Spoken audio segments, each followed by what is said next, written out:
vaša prva asocijacija na ADŽS sa ovog tiska Evrope? Da. Promjene. Nevjerovatno. I kako vrijeme odmiče, sve me više asocira. Zato što nekada se malo čovjek i zamori promjene, život, promjene, problemi.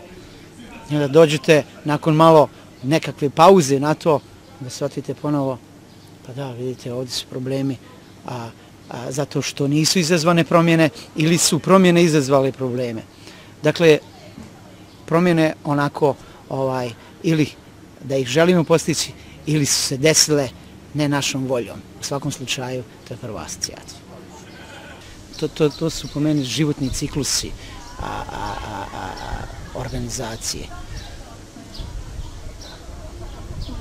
Također se to ojačava s vremenom i sa našim promjenama koje se dešavaju u organizaciji i koliko god da imali godina iskustva, ponovo se vraćate kada organizujete novu organizaciju na slične probleme, a to su ti životni ciklusi. I stalno stavljamo ili dolazimo u zamku svjesnost ili nesvjesnost tog,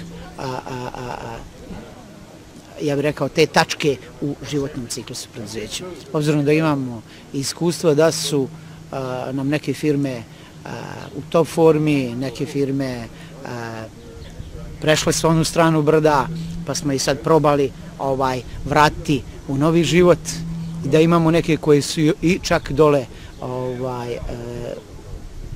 nizbrdo, a imamo i neke koje osnivamo. Tako da sam mislio da to neće toliko biti bitna uvijek tema, ali smatram da su životni ciklusi organizacija nešto što je ovako jako, ja bih rekao, jaka poruka ili jako bitno ili ostalo u radu sa ADŽS-om za ove godine.